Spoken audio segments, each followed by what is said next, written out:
Hello friends, thank you for joining me this morning. For those of you new to the channel, my name is Dr. Todd Fergus. I'm an interventional cardiologist based in Green Bay, Wisconsin. Today's episode is the first in a 4-part series on coronary artery disease. Today's topic is the calcium score, so let's jump right in. So first of all, what are we talking about when we refer to the coronary arteries? Well, these are the arteries that lie on the surface of the heart and supply blood to the heart muscle, so the heart muscles can squeeze 60 or 70 times a minute and get the blood flow and the oxygen that it needs. Now, there are 3 main coronary arteries. There's the right coronary that goes down the right side of the heart and generally supplies the bottom of the heart. There's the circumflex that goes around to the back of the heart. And then there's the LAD that goes around the front wall of the heart. Coronary artery disease refers to the buildup of cholesterol plaque in those arteries. And the more risk factors you have for coronary disease, the faster that plaque will build up in those arteries. And those risk factors include things like smoking, diabetes, high blood pressure, high cholesterol, family history of heart disease, particularly premature coronary disease, so a first-degree relative who has had a coronary issue in their 40s or 50s, and sedentary lifestyle. After that cholesterol plaque has been present for years or decades, that plaque can scar down and calcify, become hardened. And that calcified plaque shows up on x-rays, just like calcified bones show up on x-rays. So the calcium score test is basically just a fancy x-ray, a CT scan, that can accurately measure the amount of calcium in your arteries. Interestingly, these calcified plaques are not necessarily the plaques that we need to worry about. Calcified plaques tend to be old, mature, and typically more stable. However, if you have calcified plaques in your arteries, which someone with an elevated calcium score we know has calcified plaques in their arteries, they will also have many soft plaques in their arteries. And it's those soft plaques that we really need to worry about, because those are less mature, less stable, and more prone to possibly rupture or become unstable and cause an acute coronary syndrome. And what does acute coronary syndrome mean?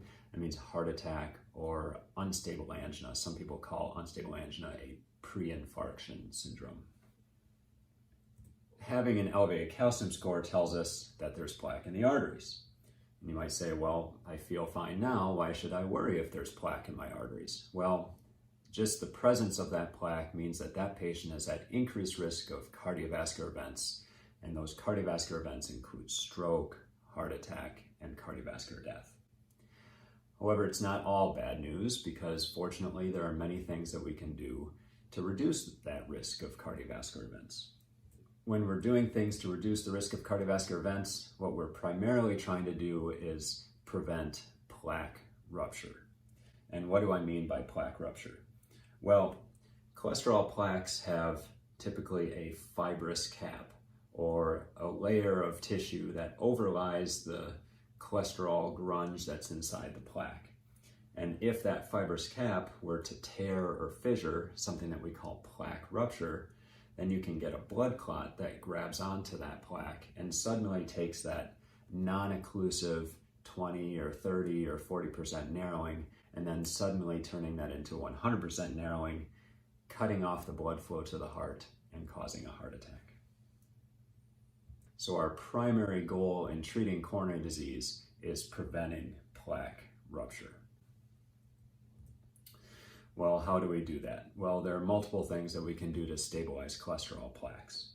First and foremost, getting 30 minutes of exercise every day. And that should be some type of moderate intensity aerobic exercise, such as a brisk walk, swimming, an elliptical machine, a rowing machine, a stationary bike, something that gets the heart rate up for a good 30 minutes at a time, preferably every single day. Eating a healthy, largely plant-based diet is also important in a preventative program. And obviously this is a big topic that we will address in a future episode. And then treatable risk factors. So obviously smoking cessation is important, and treating diabetes and high blood pressure through a combination of lifestyle measures and medications. And then there are 2 specific medications that have been proven to reduce cardiovascular events. So the first is aspirin, typically prescribed at 81 milligrams, what many people call a baby aspirin. And then the second medication is a statin medication, such as atorvastatin, which is Lipitor, or rosuvastatin, which is Crestor, simvastatin, which is Zocor, and there's a few others as well. But these statins have been shown in studies of thousands of patients to reduce the risk of plaque rupture and reduce the risk of stroke, heart attack, and death. Now, obviously, some of these medications aren't for everybody, but largely these are the 2 medications that are the backbone of a preventative coronary artery disease medication regimen. Now, a question that I frequently get from patients who have an elevated calcium score is whether they need any additional testing, such as a stress test. The goal of a stress test is primarily to look for blockages in the coronary arteries. The decision about whether to order a stress test or any other imaging is an individualized decision. It's largely based on symptoms, EKG findings, and other factors. But I can't stress enough that looking for blockages and fixing blockages is not the primary goal in treating coronary artery disease. The primary goal is to stabilize those plaques through risk factor modification and oftentimes medications. Another question that I frequently get is whether patients need a repeat calcium score in 1 year or 2 years or 5 years just to see how things are going. Now, generally my answer to that question is no, and let me explain why. So, as we saw before, patients who have an elevated calcium score have calcified plaques and non-calcified plaques. Now, over time, especially if we're doing things right with lifestyle measures and medications, many of those soft cholesterol plaques will turn into hard calcified plaques.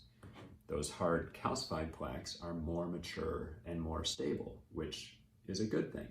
However, since now there's more calcified plaques in the arteries, the calcium score will go up.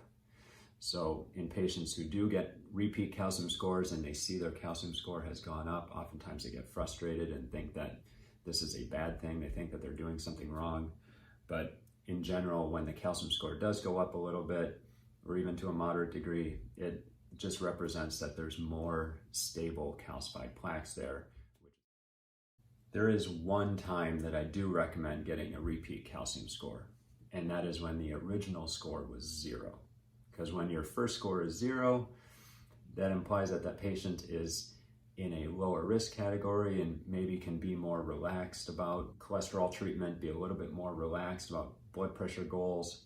But if they get a repeat score in 3 years or 5 years and it's something other than 0, it's 50 or 100, well, that puts that patient in a higher risk category, and all of a sudden that patient needs to start getting more aggressive with the risk factors.